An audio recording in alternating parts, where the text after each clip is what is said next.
Seetharama serial will ಬಗ್ಗೆ ಹೇಳಿದ lawyer. ಸತ್ಯ ತಿಳಿದು ಸಂಕಟಪಟ್ಟ ಭಾರ್ಗವಿ. ಸೀತಾರಾಮ ಧಾರಾವಾಹಿಯಲ್ಲಿ ಭಾರ್ಗವಿ ಚಾಂದಿನಿಯನ್ನು ಫೋನ್ ಮಾಡಿ ರಾಮ್ ಫಾರಿನ್ ಟ್ರಿಪ್ ಬಗ್ಗೆ ವಿಚಾರಿಸುತ್ತಾಳೆ. ಇದನ್ನು ಕೇಳಿದ ವಿಶ್ವನಿಗೆ ಅನುಮಾನ ಮೂಡುತ್ತದೆ. ಚಾಂದಿನಿ ಅಂತೂ ರಾಮ್ ಜೊತೆಗೆ ಟ್ರಿಪ್ ಹೋಗಬಹುದು ಎಂದು ಫುಲ್ ಖುಷಿಯಾಗಿದ್ದಾನೆ. ಆದರೆ ವಿಶ್ವನಿಗೆ ಚಾಂದಿನಿ ಯಾವ ಪ್ಲಾನ್ ಮಾಡಿದ್ದಾಳೆ ಎಂಬುದು ಗೊತ್ತಾಗದೆ ಒದ್ದಾಡುತ್ತಿದ್ದಾನೆ. ಆದರೆ ಭಾರ್ಗವಿಗೆ ವಾಣಿ ವಿಲ್ನಲ್ಲಿ ಏನು ಬರೆದಿದ್ದಾಳೆ, ರಾಮ್ಗೆ ಸೇರುವ ಆಸ್ತಿಯ ಬಗ್ಗೆ ಸಂಪೂರ್ಣ ಮಾಹಿತಿಯನ್ನು ತಿಳಿದುಕೊಳ್ಳಬೇಕು ಎಂದು ಫಾರಿನ್ ಟೂರ್ ಪ್ಲಾನ್ ಮಾಡಿದ್ದಾಳೆ. ವಿಲ್ ಬಗ್ಗೆ ಹೇಳಿದ ಲಾಯರ್. ಇನ್ನು ಪೂಜೆಯ ಸಂಬಂಧ ಮನೆಯಲ್ಲಿ ಎಲ್ಲ ಸಿದ್ಧತೆಗಳನ್ನು ಮಾಡಿಕೊಂಡಿದ್ದು ಅಶೋಕ್ ಮತ್ತು ಪ್ರಿಯಾಳನ್ನು ಕೂಡ ರಾಮ್ ಇನ್ವೈಟ್ ಮಾಡಿದ್ದಾನೆ. ಪೂಜೆ ಇರುವಾಗಲೇ ಮನೆಗೆ ಲಾಯರ್ ಬಂದಿದ್ದಾರೆ.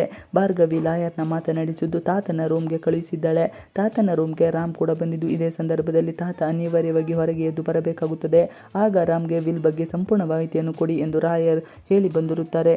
ಲಾಯರ್ ಬೇರೆ ಯಾರು ಕದ್ದು ಕೇಳಿಸಿಕೊಳ್ಳುತ್ತಿಲ್ಲ ಎಂಬುದನ್ನು ಖಚಿತಪಡಿಸಿಕೊಂಡು ವಿಲ್ನಲ್ಲಿ ಇರುವ ಸತ್ಯ ಹೇಳುತ್ತಾರೆ. ವಾಣಿ ತನ್ನ ಪಾಲಿಗೆ ಬಂದಿರುವ ಆಸ್ತಿಯನ್ನು ತನ್ನ ಮಗ ರಾಮ್ಗೆ ಮಾತ್ರ ಸೇರುವಂತೆ ಮಾಡಿದ್ದು ಅದನ್ನು ರಾಮ್ ಬೇರೆಯವರಿಗೆ ಹೆಸರಿಗೆ ಸೇರಿದಂತೆ ವಿಲ್ ಬರೆದಿದ್ದಾನೆ ಎನ್ನುತ್ತಾರೆ. ಕದ್ದು ಕೇಳಿಸಿಕೊಂಡ ಭಾರ್ಗವಿ. ಅಷ್ಟೇ ಅಲ್ಲದೆ ವಿಲ್ ಪ್ರಕಾರ ರಾಮ ಮದುವೆಯಾಗುವ ಹೆಂಡತಿಗೆ ಆಸ್ತಿಯ ಮೇಲಿನ ಹಕ್ಕನ್ನು ನೀಡುವುದು ಸಂಪೂರ್ಣವಾಗಿ ರಾಮಗೆ ಬಿಟ್ಟ ಸ್ವಾತಂತ್ರ್ಯ. ಇನ್ನು ರಾಮ ಯಾವುದೇ ಕಾರಣಕ್ಕೂ ತನಗೆ ಸೇರಿದ ಆಸ್ತಿಯನ್ನು ತನ್ನ ಮನೆಯ ಇತರರಿಗೆ ನೀಡುವ ಹಕ್ಕು ಇರುವುದಿಲ್ಲ ಎಂದು ಹೇಳುತ್ತಾರೆ. ಅಲ್ಲದೆ ವಾಣಿಗೆ ಮನೆಯವರಿಂದಲೇ ತನ್ನ ಜೀವಕ್ಕೆ ಅಪಾಯವಿದೆ ಎಂಬ ಭಯವಿತ್ತು, ಹಾಗಾಗಿ ಈ ವಿಲ್ ಬೆರೆಸಿದ್ದು ಎಂದು ಲಾಯರ್ ಹೇಳುತ್ತಾರೆ. ಇದೆಲ್ಲವೂ ರಾಮ್ಗೆ ಗೊಂದಲವನ್ನುಂಟು ಮಾಡುತ್ತದೆ. ಇತ್ತ ಬಾಗಿಲಲ್ಲಿ ನಿಂತು ಭಾರ್ಗವಿ ಲಾಯರ್ ಮಾತುಗಳನ್ನು ಕೇಳಿಸಿಕೊಂಡು ಕಣ್ಣೀರು ಹಾಕುತ್ತಾಳೆ. ವಾಣಿ ಮೇಲೆ ಇನ್ನಷ್ಟು ದ್ವೇಷ ಕಾರುತ್ತಾಳೆ. ಕದ್ದು ಕೇಳಿಸಿಕೊಂಡ ಭಾರ್ಗವಿ.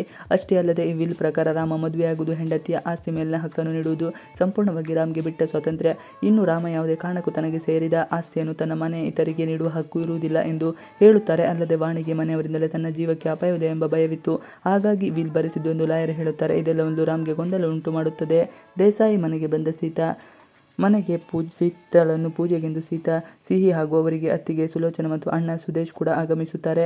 ಮನೆಯವರನ್ನು ನೋಡಿ ಸುಲೋಚನಾ ಆಶ್ಚರ್ಯಪಡುತ್ತಾಳೆ. ಮನೆಯೊಳಗೆ ಹೋದ ಮೇಲೆ ವಿಶ್ವ ವೆಲ್ಕಮ್ ಮಾಡುತ್ತಾನೆ. ಸೀತಾ ತನ್ನ ಮನೆಯವರನ್ನು ಎಲ್ಲರಿಗೂ ಪರಿಚಯ ಮಾಡಿಸುತ್ತಾಳೆ. ಆದರೆ ಸಿಹಿ ಮಾತ್ರ ಮನೆಯೊಳಗೆ ಬಾರದೆ ಹೊರಗೆ ನಿಂತಿರುತ್ತಾಳೆ. ತಾತನ ಮೇಲಿನ ಕೋಪ ಇನ್ನೂ ಕಮ್ಮಿ ಆಗಿಲ್ವ ಎಂಬುದು ಗೊತ್ತಿಲ್ಲ. ದುಬೈಗೆ ಹೊರಟ ಶ್ರೀರಾಮ್. ರಾಮನಿಗೆ ಆಫೀಸಿನಿಂದ ಕಾಲ್ ಬರುತ್ತದೆ. ಟ್ಯಾಕ್ಸ್ ಸಂಬಂಧ ದುಬೈನಲ್ಲಿರುವ ಆಫೀಸ್ನಲ್ಲಿ ನಾನು ತಕ್ಷಣ ಹೊರಡಬೇಕು ಎಂದು ಹೊರಡುತ್ತಾನೆ. ಆದರೆ ಮನೆಯವರಿಗೆ ಯಾರಿಗೂ ರಾಮ್ ಹೋಗುವುದು ಇಷ್ಟವಿರಲಿಲ್ಲ. ಆದರೆ ರಾಮ್ ತಾನು ಹೋಗಲೇಬೇಕು ಎಂದು ಹೊರಟಿದ್ದಾನೆ. ಭಾರ್ಗವಿ ತನ್ನ ಪ್ಲಾನ್ನ ರಾಮ ಹೊರಟ ಬಳಿಕ ಚಾಲ್ತಿಗೆ ತರುತ್ತಾಳೆ ಎಂದು ಕಾದು ನೋಡಬೇಕಾಗಿದೆ. ಇವಿಷ್ಟು ಇವತ್ತಿನ ವಿಡಿಯೋ. ಈ ವಿಡಿಯೋ ಇಷ್ಟ ಆದರೆ ಪ್ಲೀಸ್ ಲೈಕ್ ಶೇರ್ ಸಬ್ಸ್ಕ್ರೈಬ್ ಮಾಡಿ. ನೀವು ನಮ್ಮ ಯೂಟ್ಯೂಬ್ ಚಾನಲ್ಗೆ ಸಬ್ಸ್ಕ್ರೈಬ್ ಆಗಿಲ್ಲ ಅಂದರೆ ಬೇಗ ಸಬ್ಸ್ಕ್ರೈಬ್ ಮಾಡ್ಕೊಳ್ಳಿ. ನಾವು ಹಾಕುವಂಥ ಎಲ್ಲ ವಿಡಿಯೋಗಳು ನೋಟಿಫಿಕೇಶನ್ ಮುಖಾಂತರ ದೊರೆಯುತ್ತದೆ. Thanks for watching video. Please like share subscribe our channel for more videos. Thanks for watching video.